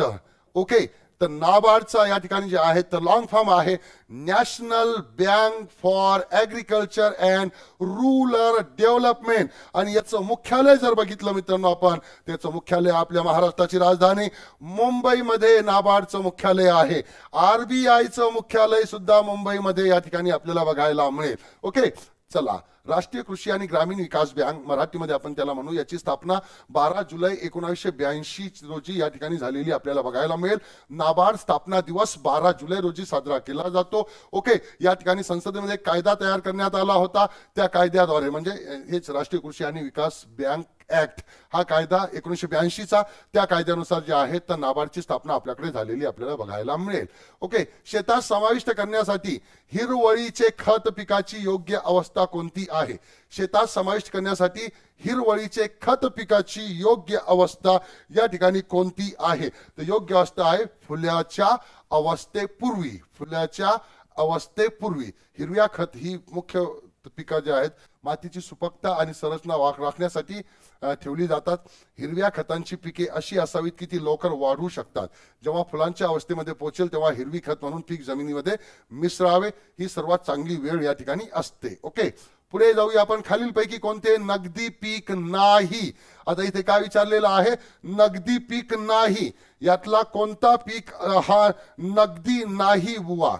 तर बघा, यामधला ज्वारी हा नगदी पीक नाही. बाकी जूट, भुईमूग, ऊस हे नगदी पीक या ठिकाणी आपल्याला बघायला मिळेल. नगदी पीक असे आहे जे विक्रीतून नफा मिळवण्यासाठी बाजारात विकले जाते. आज जगभरामध्ये उगवलेली बहुतेक पिके ही राष्ट्रीय आणि आंतरराष्ट्रीय बाजारामध्ये विक्रीसाठी लागवड केलेली नगदी पिके आहेत. विकसनशील राष्ट्रामध्ये घेतलेली बहुतांश नगदी पिके विकसित राष्ट्रांना चांगल्या किमतीमध्ये विकली जातात. सुप्रसिद्ध नगदी पिकामध्ये कॉफी, चहा, कोको, कापूस, ऊस यांचा समावेश होतो. ओके, पुढे जाऊया आपण. उत्पादनाचा एकल खरेदीदार असलेला बाजार. उत्पादनाचा एकल खरेदीदार असलेला बाजार मोनोपॉली, मोनोपस्नी, ऑलिगोपॉली, ऑलिगोप्सोनी कोणता असतो या ठिकाणी? तर तो असतो मोनोप्सनी. मोनोप्सनी उत्पादनाचा एकल खरेदीदार असलेला बाजार मोनोप्सनी या ठिकाणी त्याला आपण म्हणूया. जेव्हा एखाद्या फर्मकडे उत्पादनाचे घटक वापरण्याची बाजाराची ताकद असते तेव्हा ते मक्तेदारी येते. त्या ठिकाणी काय येते? मक्तेदारी या ठिकाणी येते. त्याला मोनोप्सनी असं म्हटलं जातं. ओके, भारतात हरित क्रांती कधी सुरू झाली? सगळ्यात महत्वाचा प्रश्न, सोपा पण आहे हा, की महान अशी आपल्या भारत देशामध्ये हरित क्रांती कधी सुरू झाली? तर आपल्या भारतामध्ये 1966 मध्ये हरित क्रांती या ठिकाणी सुरू करण्यात आली होती. भारतीय हरित क्रांतीचे जनक तुम्हाला विचारलं जाऊ शकतात. भारतीय हरित क्रांतीचे जनक. तर भारतीय हरित क्रांतीचे जनक आपण कोणाला म्हणतोय? तर प्राध्यापक doctor S Swaminathan. S Swaminathan हे जे आहेत तर भारतीय हरित क्रांतीचे जनक या ठिकाणी आहे. मग जागतिक हरित क्रांतीचे जनक कोण बुवा? तर जागतिक हरित क्रांतीच्या जनकाचं नाव आहे नॉर्मन बोरलॉग. नॉर्मन बोरलॉग हे जागतिक हरित क्रांतीचे जनक या ठिकाणी आहे. शास्त्रज्ञ एस स्वामीनाथन हे हरित क्रांतीचे जनक आहे. ही चळवळ 1978 पर्यंत चालली होती. 1966 पासून 1978 पर्यंत या ठिकाणी चाललेली आपल्याला बघायला मिळेल. ओके, महाराष्ट्रात कोणते प्रमुख अन्न पीक घेतले जाते? यापैकी महाराष्ट्रामधील कोणते प्रमुख अन्न पीक घेतले जातं? गहू, तांदूळ, मका, ज्वारी. ओके, तर ज्वारी या ठिकाणी याचं उत्तर आहे. ज्वारी, ज्याला ज्वारी असंही म्हटलं जातं, हे महाराष्ट्रातील प्रमुख अन्न पीक आहे. हे अवर्षण प्रतिरोधक पीक आहे आणि संपूर्ण राज्यात विशेषतः कमी पाऊस असलेल्या प्रदेशामध्ये मोठ्या प्रमाणामध्ये घेतलं जातं. ओके, महाराष्ट्रातील कोणता जिल्हा मोठ्या प्रमाणामध्ये द्राक्ष लागवडीसाठी ओळखला जातो? ओके, तर याचं उत्तर डोळे झाकून नाशिक लिहायचं आहे. नाशिकमध्ये मोठ्या प्रमाणामध्ये द्राक्षाची लागवड केली जाते. नाशिक नंतर सांगलीमध्ये सुद्धा खूप मोठ्या प्रमाणामध्ये द्राक्षाची लागवड या ठिकाणी केली जात असते. देशातील अग्रगण्य द्राक्ष उत्पादक प्रदेश म्हणून नाशिकची ओळख या ठिकाणी आपल्याला बघायला मिळेल. ओके, महाराष्ट्रातील विदर्भात प्रमुख नगदी पीक कोणते आहे? महाराष्ट्रातील विदर्भातील नगदी पीक कापूस, ऊस, हळद, भुईमुग. कापूस, ऊस, हळद, भुईमुग कोणतं आहे बुवा? ओके, तर विदर्भामध्ये कापूस खूप मोठ्या प्रमाणामध्ये पिकवला जातो म्हणून या ठिकाणी जे आहे तर हे नगदी पीक आहे प्रमुख. कुठलं? विदर्भातील. ओके, कापूस हे महाराष्ट्रातील विदर्भात घेतले जाणारे प्रमुख नगदी पीक आहे. या प्रदेशामध्ये कापूस लागवडीसाठी अनुकूल हवामान आहे आणि कापूस शेती विदर्भाच्या अर्थव्यवस्थेमध्ये महत्वाची भूमिका बजावते. ओके, महाराष्ट्रातील मराठवाडा विभागातील शेतीसाठी कोणता सिंचन प्रकल्प जीवनदायी आहे? ओके, तर कोणता आहे यातला? जायकवाडी. ओके, जायकवाडी जे आहे तर औरंगाबाद जिल्ह्यामध्ये पैठण या ठिकाणी आहे. औरंगाबाद मध्ये पैठण या ठिकाणी आपल्याला बघायला मिळेल. ओके, तर औरंगाबाद जिल्ह्यातील गोदावरी नदीवर वसलेले जायकवाडी धरण हा एक महत्वाचा सिंचन प्रकल्प आहे. ओके, त्याच्यामुळे सोपा प्रश्न या ठिकाणी होता. महाराष्ट्रातील कोकण भागामध्ये कोणते पीक प्रामुख्याने घेतले जाते? कोकण मध्ये कोणतं पीक प्रामुख्याने या ठिकाणी घेतलं जातंय? ओके, तर कोणतं पीक घेतलं जात असेल? गहू, सोयाबीन, मोहरी नव्हे, नारळ या ठिकाणी आहे. नारळानंतर आंब्याचा क्रमांक येतो, आंब्यानंतर काजूचा क्रमांक येतोय. काजू, आंबा, नारळ, सुपारी यासारखे पिकं या ठिकाणी जे आहेत मोठ्या प्रमाणामध्ये कोकणामध्ये घेतले जात असते. ओके, तर नारळ हे महाराष्ट्रातील कोकण भागामध्ये घेतले जाणारे एक महत्वाचे पीक आहे. परदेशातील किनारपट्टीचे हवामान सुपीक माती नारळ लागवडीसाठी योग्य बनवते आणि नारळावर आधारित उत्पादने स्थानिक अर्थव्यवस्थेचा एक आवश्यक भाग या ठिकाणी आहे. ओके, महाराष्ट्रामध्ये कोणते तेलबिया पीक घेतले जाते? महाराष्ट्रामध्ये तेलबियासाठी नेमकं कोणतं पीक या ठिकाणी घेतलं जात असतं आपल्या महाराष्ट्रामध्ये? ते जर आपण या ठिकाणी बघितलं तर ते आहे सोयाबीन. खूप मोठ्या प्रमाणामध्ये घेतलं जातं. बाकीचे पण उत्पादन घेतले जातात, पण सोयाबीनचा वापर या ठिकाणी उत्पादन मोठ्या प्रमाणामध्ये घेतलं जात असतं. तो सोयाबीन हे महाराष्ट्रात घेतले जाणारे प्रमुख तेलबिया पीक या ठिकाणी आहे. ही प्रथिने आणि तेलाचा महत्वाचा स्रोत आहे. त्याची राज्यात विशेषतः विदर्भ आणि मराठवाड्यामध्ये मोठ्या प्रमाणामध्ये लागवड केली जाते. इतर पिकांची लागवड मोठ्या प्रमाणामध्ये होत नाही. सोयाबीनची लागवड मोठ्या प्रमाणामध्ये होते. महाराष्ट्रातील कोणता जिल्हा संत्र्याच्या यशस्वी लागवडीसाठी ओळखला जातो? ओके, संत्र्यासाठी कोणता जिल्हा या ठिकाणी ओळखला जातोय बुवा? तर नागपूर या ठिकाणी. डोळे झाकून नागपूर करायचं आहे. नागपूरची संत्री हे पूर्ण जग प्रसिद्ध या ठिकाणी आपल्याला बघायला मिळेल. आणि नागपूरच्या संत्र्याला नागपूरची संत्री याला GI टॅग सुद्धा मिळालेला आहे. कोणता टॅग मिळालेला आहे? जॉग्राफिकल इंडिकेशन टॅग सुद्धा मिळालेला आपल्याला बघायला मिळेल. कोणत्या कृषी पद्धतीमध्ये एकाच शेतात एकाच वेळी अनेक पिकं घेणे समाविष्ट आहे? अशी कोणती कृषी पद्धत आहे ज्यामुळे एकाच वेळेस एकाच या ठिकाणी जे आहे तर एकाच शेतामध्ये एकाच वेळी अनेक पिकं या ठिकाणी आपल्याकडे घेतली जात असते? ओके, तर कोणती पीक आहे ती? आंतरपीक त्याला म्हटलं जातं. कोणतं पीक म्हटलं जातं? आंतरपीक. कापूस पण लावलं जातं, तूर पण लावलं जातं, मध्ये भुईमुग पण लावलं जातं. अशा पद्धतीच्या हे आहे त्याला आंतरपीक या ठिकाणी म्हटलं जातं. आंतरपीक ही एक कृषी पद्धत आहे ज्यामध्ये एकाच शेतामध्ये एकाच वेळी अनेक पिके घेणे समाविष्ट असते. हे जमिनीची उत्पादकता वाढवण्यास, संसाधनाचा वापर इष्टतम करण्यात आणि शेतकऱ्याच्या उत्पन्नामध्ये विविधता आणण्यास या ठिकाणी मदत करते. ओके, कृषी विस्तार सेवाच्या अंमलबजावणीसाठी महाराष्ट्रातील कोणती संस्था जबाबदार आहे? कृषी विस्तार सेवाच्या अंमलबजावणीसाठी कृषी विस्तार सेवाच्या अंमलबजावणीसाठी तर यासाठी जे आहेत कृषी तंत्रज्ञान व्यवस्थापन संस्था आहे आपल्याकडे. कृषी तंत्रज्ञान व्यवस्थापन संस्था. ओके, तर महाराष्ट्रातील कृषी तंत्रज्ञान व्यवस्थापन संस्था कृषी विस्तार सेवांच्या अंमलबजावणीसाठी जबाबदार या ठिकाणी आपल्याला बघायला मिळेल. ओके, महाराष्ट्रात जल कार्यक्षम शेतीसाठी कोणती प्राथमिक सिंचन पद्धत वापरली जाते? महाराष्ट्रामध्ये जल कार्यक्षम शेतीसाठी कोणती प्राथमिक सिंचन पद्धत या ठिकाणी वापरली जाते? तर महान असे आपल्या महाराष्ट्रामध्ये या ठिकाणी जे आहेत आपण ठिबक सिंचन खूप मोठ्या प्रमाणामध्ये वापरत असतो. ओके, ठिबक सिंचन ही महाराष्ट्रातील जल कार्यक्षम शेतीसाठी वापरली जाणारी प्राथमिक सिंचन पद्धत आहे. यामध्ये थेट वनस्पतीच्या मुळापर्यंत पाण्याचा संथ आणि अचूक वापर, पाण्याचा अपव्यय कमी करणे आणि शेतीमध्ये पाण्याचा वापर कार्यक्षमता सुधारणे याचा समावेश या ठिकाणी आपल्याकडे बघायला मिळेल. पश्चिम महाराष्ट्रामध्ये कोणते पीक घेतले जाते? पश्चिम महाराष्ट्रामध्ये कोणते पीक घेतले जाते? गहू, तांदूळ, ऊस, कापूस. गहू, तांदूळ, ऊस, कापूस. कोणतं पीक मोठ्या प्रमाणामध्ये घेतलं जातंय बुवा? ओके, तर ते घेतलं जातंय ऊस या ठिकाणी घेतलं जातं मोठ्या प्रमाणामध्ये. ऊस हे महाराष्ट्रात घेतले जाणारे प्रमुख पीक आहे. हे राज्य भारतातील सर्वात जास्त ऊस उत्पादकापैकी एक आहे. त्याची लागवड प्रामुख्याने सोलापूर, पुणे, कोल्हापूर आणि अहमदनगर सारख्या प्रदेशामध्ये खूप मोठ्या प्रमाणामध्ये केली जात असते. महाराष्ट्रातील सिंचनाचा प्राथमिक स्रोत कोणता आहे? सिंचनाचा प्राथमिक स्रोत या ठिकाणी सांगितलेला आहे. सगळेच सिंचनाचे स्रोत तुमच्या समोर जे आहे ते सगळेच सिंचनाचे स्रोत आहे, पण त्यातला त्यात प्राथमिक कोणता बुवा? सर्वात जास्त सिंचन कशाद्वारे केलं जातं? तर विहिरी आणि कूपनलिका हे ज्या ठिकाणी प्राथमिक स्रोत आहे. त्याच्यानंतर मग जे आहेत तर कालवे येतात, ठिबक सिंचन, त्याच्यानंतर पाण्याचे पाणी साठवणे हे आहे. विहिरी आणि कूपनलिका हे महाराष्ट्रातील सिंचनाचे प्राथमिक स्रोत आहे. राज्यात मोठ्या प्रमाणामध्ये विहिरी आणि कूपनलिका आहेत ज्या सिंचनासाठी पाणी पुरवण्यास मदत करतात, विशेषतः कालव्याद्वारे सिंचन शक्य नसलेल्या भागात सुद्धा. ओके, महाराष्ट्रातील कोणत्या सिंचन प्रकल्प सर्वात मोठा आहे आणि अनेक जिल्ह्यांना पाणी पुरवतो? सर्वात मोठा सिंचन प्रकल्प कोणता आहे महाराष्ट्रातला आणि तो अनेक जिल्ह्यांना पाणी पुरवतो? कोणता आहे बुवा तो? तर तो आहे जायकवाडी धरण. ओके, औरंगाबाद मध्ये आहे. ओके, औरंगाबाद या ठिकाणी आहे, पैठण मध्ये. ओके, जायकवाडी धरण कोणत्या नदीवरती आहे? गोदावरी नदीवरती या ठिकाणी आपल्याला बघायला मिळेल. ओके, जायकवाडी धरण महाराष्ट्रातील सर्वात मोठा सिंचन प्रकल्प आहे. औरंगाबाद जिल्ह्यामध्ये असून औरंगाबाद, जालना, परभणीसह अनेक जिल्ह्यांना सिंचनासाठी पाणी पुरवलं जातं या ठिकाणी गोदावरी नदीवरील.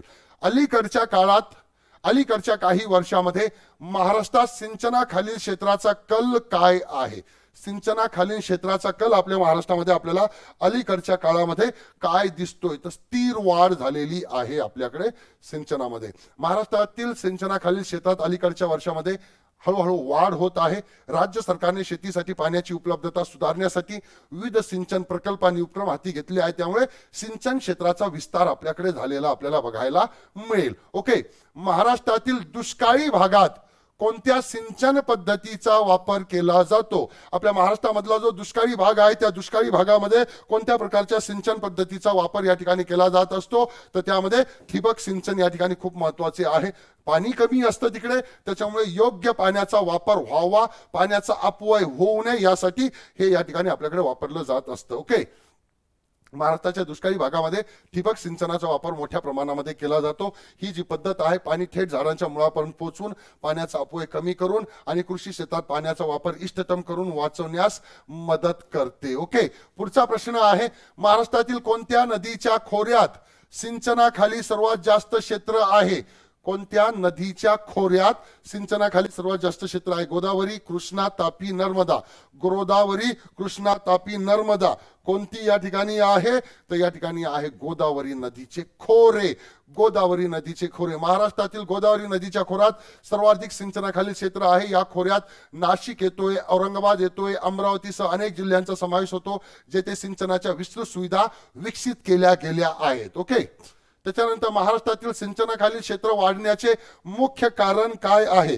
सिंचनाखालील क्षेत्र आपलं वाढत आहे, याचं मुख्य कारण नेमकं काय या ठिकाणी आपल्याला बघायला मिळेल? तर त्याचं मुख्य कारण आहे आधुनिक सिंचन तंत्रज्ञानाचा परिचय. आधुनिक सिंचन तंत्रज्ञानाचा परिचय या ठिकाणी आहे. महाराष्ट्रातील सिंचनाखालील क्षेत्र वाढण्याचे मुख्य कारण म्हणजे आधुनिक सिंचन तंत्रज्ञानाचा वापर, ठिबक सिंचन, तुषार सिंचन यासारख्या तंत्राचा अवलंब करण्यात आला आहे, ज्यामुळे सिंचित जमिनीची कार्यक्षमता आणि व्याप्ती वाढलेली आहे. ओके, महाराष्ट्राच्या कृषी उत्पादनात सिंचनाखालील क्षेत्राचे महत्व काय आहे? हे राज्यासाठी अन्न सुरक्षा सुनिश्चित करते, हे नगदी पिकांच्या वाढीस मदत करते, यामुळे मान्सूनच्या पावसावरील अवलंबित्व कमी होते. तर आपण जे सिंचनाखालील क्षेत्र या ठिकाणी आणत आहोत याचे तिन्ही महत्व आहे. म्हणजे उत्तर काय आहे? वरील सर्व. ओके, तर बघा, महाराष्ट्रातील सिंचनाखालील क्षेत्र राज्यातील अन्न सुरक्षा सुनिश्चित करण्यात, नगदी पिकांच्या वाढीस मदत करण्यात, मान्सूनच्या पावसावरील अवलंबित्व कमी करण्यात महत्वपूर्ण भूमिका बजावते.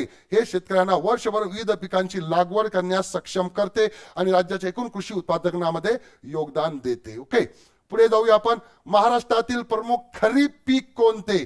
खरीप पीक, खरीप हंगामात घेतले जाणार प्रमुख खरीप पीक कोणतं आहे बुवा?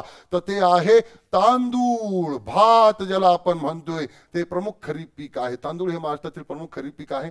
योग्य माती आणि पाण्याची उपलब्धता असलेल्या प्रदेशामध्ये याची लागवड केली जाते. फॉर एक्झाम्पल कोकण असेल, नाशिक असेल, पश्चिम महाराष्ट्राच्या काही भागामध्ये भाताची लागवड या ठिकाणी केली जाते. ओके, ते एक प्रमुख आहे आपल्याकडचं. महाराष्ट्रातील गोल्डन फायबर, महाराष्ट्रातील गोल्डन फायबर म्हणून कोणते पीक ओळखले जाते? गोल्डन फायबर कोणत्या पिकाला म्हटलं जातंय? ओके, कापूस आहे, ज्वारी आहे, ऊस आहे की सोयाबीन आहे? उत्तर आहे कापूस. महाराष्ट्रातील गोल्डन फायबर असं त्याला म्हटलं जातं. कापूस हा महाराष्ट्राचा गोल्डन फायबर म्हणून ओळखला जातो. हे विदर्भात मोठ्या प्रमाणावर घेतले जाणारे नगदी पीक आहे, जे राज्याच्या कृषी अर्थव्यवस्थेमध्ये योगदान देते. महाराष्ट्र हे भारतातील अग्रगण्य कापूस उत्पादक राज्यापैकी एक आहे. ओके, त्याच्यामुळे हे या ठिकाणी लक्षात ठेवायचं आहे. पुढे जाऊया आपण. महाराष्ट्रातील कोणता जिल्हा महाराष्ट्रातील कोणता जिल्हा केळी लागवडीसाठी प्रसिद्ध आहे? अगोदरच प्रश्न या ठिकाणी झालेला आहे, हा जळगाव आहे. कोणता आहे? जळगाव. जळगावची केळी आपल्याकडे आहे आणि हा जो आहे तर केळी उत्पादनासाठी प्रसिद्ध आपल्याला बघायला मिळेल. तसं वातावरण तिकडे आहे जळगावमध्ये. ओके, महाराष्ट्रात रब्बी पिकांचा राजा म्हणून कोणते पीक ओळखले जाते?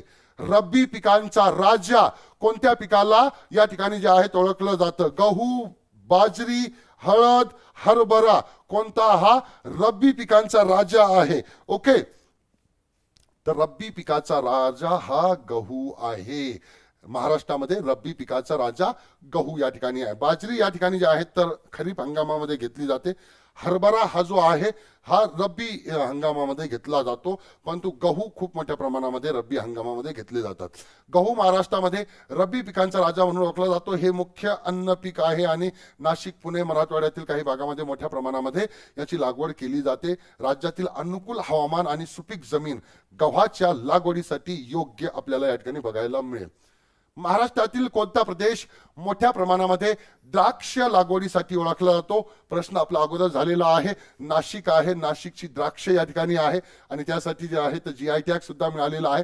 तर नाशिकमध्ये जे आहेत तर द्राक्ष लागवडीसाठी ओळखला जातो. प्रदेशाचा हवामान परिस्थिती, सुपीक माती, पश्चिम घाटाची सानिध्यता यामुळे उच्च दर्जाची द्राक्षे इकडे उगवता येतात. नाशिकला भारताची वाईन कॅपिटल सुद्धा म्हणून ओळखले जाते. भारताची वाईन कॅपिटल, द्राक्षापासून वाईन तयार करणारे बरेच उद्योग इकडे आहे. महाराष्ट्रातील गडचिरोली जिल्ह्यामध्ये आदिवासी समुदाय कोणते पीक मोठ्या प्रमाणामध्ये घेतात? आदिवासी समुदाय या ठिकाणी जे आहेत गडचिरोलीमध्ये कोणते पीक मोठ्या प्रमाणामध्ये घेतात? ओके, कोणते पीक घेतात मोठ्या प्रमाणामध्ये? बाजरा. बाजरी हे पीक मोठ्या प्रमाणामध्ये या ठिकाणी घेतले जाते.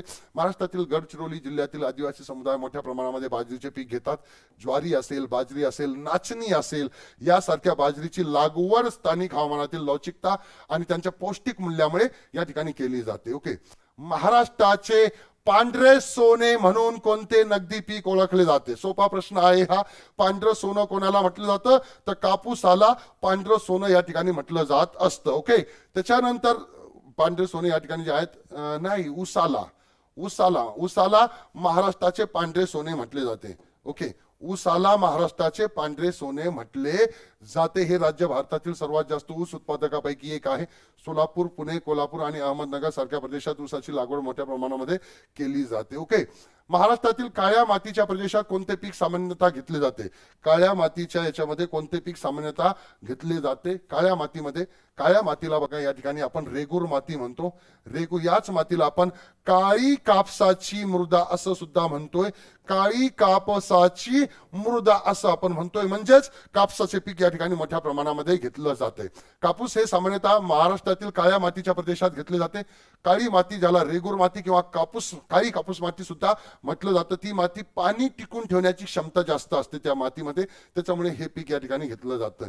महाराष्ट्रातील कोणता जिल्हा डाळिंब लागवडीसाठी ओळखला जातो? डाळिंबाच्या लागवडीसाठी महाराष्ट्रातील कोणता जिल्हा या ठिकाणी प्रसिद्ध आहे? तर डाळिंब लागवडीसाठी महाराष्ट्रातील या ठिकाणी जो जिल्हा प्रसिद्ध आहे तो जिल्हा आहे या ठिकाणी सोलापूर. सोलापूर या ठिकाणी डाळिंबासाठी प्रसिद्ध आहे. महाराष्ट्रातील सोलापूर जिल्हा डाळिंब लागवडीसाठी ओळखला जातो. प्रदेशाची हवामान परिस्थिती आणि मातीची अनुकूलता उच्च दर्जाची डाळिंबे वाढवण्यासाठी आदर्श बनवते. महाराष्ट्रातील पर्जन्यमान प्रदेशात कोणते पीक सामान्यतः घेतले जाते? ओके, महाराष्ट्रातील पर्जन्यमान प्रदेशामध्ये जिथे पाऊस जास्त पडतो अशा ठिकाणी नेमके कोणते पीक घेतले जाते? तर पर्जन्यमान प्रदेशामध्ये बाजरी पीक घेतलं जातं. ओके, बाजरी सामान्यतः महाराष्ट्रातील पावसावर अवलंबून असलेल्या प्रदेशात घेतली जाते. म्हणजे जे पावसाच्या पाणीवर आधारितच आहे ते, त्यांना कोणताही सिंचनाची गरज नाही. तर ती बाजरी आहे ते फक्त पावसाच्या पाण्यावरती घेतली जाऊ शकते बुवा. ओके, महाराष्ट्रातील कोणता प्रदेश कांदा लागवडीसाठी ओळखला जातो? ओके, कांद्यासाठी लागवड ओळखला जाणारा म्हणजेच नाशिक आहे. जगात प्रसिद्ध आहे.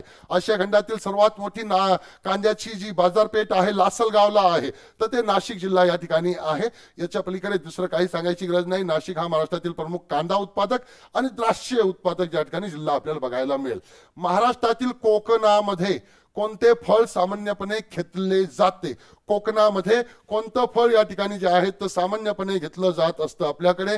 ओके, तर तो फळ या ठिकाणी आहे आंबा, सफरचंद, केळी, द्राक्षे. तर आंबा आहे, कोकणामध्ये आंबा आहे. आणि इकडे हापूस आंबा खूप मोठ्या प्रमाणामध्ये घेतला जातो आणि कोकणचा हापूस म्हणून GI टॅग सुद्धा मिळालेला आहे. कोकणचा हापूस म्हणून GI टॅग सुद्धा इकडे मिळालेला आपल्याला बघायला मिळेल. ओके, रत्नागिरीचा हापूस असेल, ओके, त्या पद्धतीने आपल्याला बघायला मिळेल. महाराष्ट्रातील कोणता प्रदेश काजू लागवडीसाठी ओळखला जातो? तर काजू लागवडीसाठी सिंधुदुर्ग हा प्रदेश या ठिकाणी ओळखला जातो. महाराष्ट्रातील सिंधुदुर्ग प्रदेश काजू लागवडीसाठी ओळखला जातो. प्रदेशातील किनारपट्टीचे हवामान आणि योग्य मातीची परिस्थिती उच्च दर्जाच्या काजू उत्पादनास योगदान या ठिकाणी देते. ओके, महाराष्ट्रातील कोणता प्रदेश शेतीसाठी उपसा सिंचनावरती जास्त अवलंबून आहे? उपसा सिंचनावरती जास्त अवलंबून असणारा कोणता प्रदेश आहे बुवा? ओके, म्हणजे उपसा सिंचन म्हणजे जमिनीतून विहिरीद्वारे किंवा कूपनलिकेद्वारे या ठिकाणी काढलं जाणारे या ठिकाणी जे आहेत त्याला उपसा सिंचन या ठिकाणी म्हटलं जातं. ओके, तर हे उपसा सिंचनावर अवलंबून आहे मराठवाडा. इकडे जे आहे तर कॅनल जास्त नाही, तलाव जास्त नसल्यामुळे उपसा सिंचनावरती खूप मोठ्या प्रमाणामध्ये अवलंबून असणारा भाग आहे. मराठवाडा प्रदेश शेतीसाठी मोठ्या प्रमाणात उपसा सिंचनावर अवलंबून आहे. अर्धशुष्क हवामान आणि मर्यादित जल स्रोतामुळे उपसा सिंचन योजना विहिरी, बोरवेल, जलाशयामध्ये पाणी उचलून कृषी क्षेत्रांना देण्यासाठी लागू केलं जातात इकडे. ओके, पुढे जाऊया आपण. महाराष्ट्रातील कोणते धरण सिंचन, पिण्याचे पाणी आणि जलविद्युत निर्मिती देणारा बहुउद्देशीय प्रकल्प आहे? यापैकी कोणता असा प्रकल्प आहे जो बहुउद्देशीय प्रकल्प आहे, जो सिंचनासाठी सुद्धा यूज केला जातो, शेतीसाठी, पिण्याच्या पाण्यासाठी सुद्धा यूज केला जातो आणि तिकडे जलविद्युत सुद्धा निर्मिती केली जाते? तर तो आहे आपल्याकडे कोयना धरण. पिण्याच्या पाण्यासाठी सुद्धा इकडचं पाणी यूज केलं जातं, शेतीसाठी सुद्धा इकडचं पाणी यूज केलं जातं आणि जलविद्युत निर्मिती सुद्धा इकडे केली जात असते. तर महाराष्ट्रातील कोयना धरण हा सिंचन आणि पिण्याच्या पाण्याचा पुरवठा आणि जलविद्युत निर्मितीचा बहुउद्देशीय प्रकल्प आहे. हा सातारा जिल्ह्यातील कोयना नदीवर वसलेले आहे आणि राज्यातील जलविद्युत ऊर्जेच्या प्रमुख स्रोतापैकी एक आहे. ओके, महाराष्ट्रातील कोणत्या सिंचन योजनेचा उद्देश नद्यांना जोडून दुष्काळी प्रदेशासाठी पाण्याची उपलब्धता वाढवणे हा आहे? अशी कोणती या ठिकाणी आपल्याकडे सिंचन योजना आहे ज्या सिंचन योजनेचा उद्देश आहे की नद्यांना जोडून दुष्काळी प्रदेशातील जे आहेत? तो गोदावरी दिंडी लिंक कालवा जो आहे आपल्याकडचा, कोणता कालवा? गोदावरी दिंडी लिंक कालवा हा या ठिकाणी आपल्याला बघायला मिळेल. महाराष्ट्रातील गोदावरी दिंडी लिंक कालवा सिंचन योजनेचा उद्देश दुष्काळी प्रदेशातील पाण्याची उपलब्धता वाढवणे आहेत. यात गोदावरी आणि दिंडी नद्यांना जोडून पाणी हस्तांतरित करणे आणि मराठवाडा आणि विदर्भासारख्या प्रदेशांना सिंचनाचा लाभ देणे हे समाविष्ट आहे. ओके, महाराष्ट्रातील सर्वात जुने कृषी महाविद्यालय कोणते आहे? सर्वात जुने कृषी महाविद्यालय या ठिकाणी विचारलेलं आहे तर डॉक्टर पंजाबराव कृषी विद्यापीठ आहे. डॉक्टर पंजाबराव देशमुख कृषी विद्यापीठ हे सर्वात जुने कृषी महाविद्यालय या ठिकाणी आहे. तर अकोल्यातील डॉक्टर पंजाबराव कृषी विद्यापीठ अकोल्यामध्ये आहे. 1969 मध्ये स्थापन झालेले महाराष्ट्रातील सर्वात जुने कृषी महाविद्यालय या ठिकाणी आपल्याला बघायला मिळेल. पुण्यातील कृषी संशोधन आणि शिक्षणावर लक्ष केंद्रित करण्यासाठी कोणते कृषी महाविद्यालय ओळखले जाते? पुण्यातील कृषी संशोधनावरती लक्ष केंद्रित करण्यासाठी कोणते कृषी विद्यालय ओळखले जाते? तर कृषी विद्यालय पुणे हे या ठिकाणी ओळखलं जात असतं. हे या ठिकाणी लक्षात ठेवायचं आहे. पुणे येथील कृषी महाविद्यालय या प्रदेशातील कृषी संशोधन आणि शिक्षणावरती लक्ष केंद्रित करण्यासाठी ओळखले जाते. हे महात्मा फुले कृषी विद्यापीठ राहुरीशी संलग्नित आहे. कोणत्या? राहुरी विद्यापीठाशी संलग्नित आहे.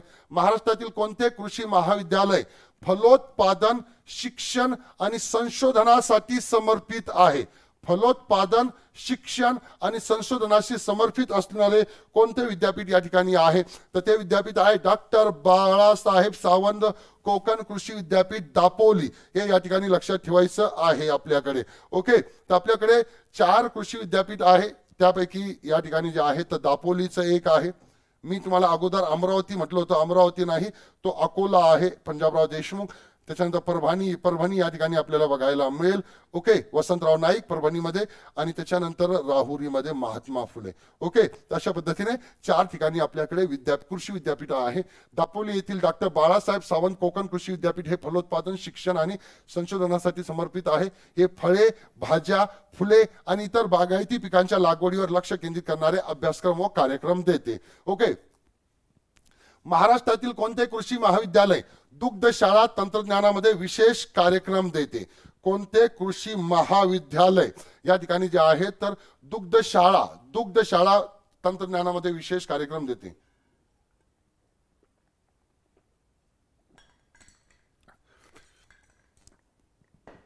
ओके, तर हे आहे college of dairy technology Warud.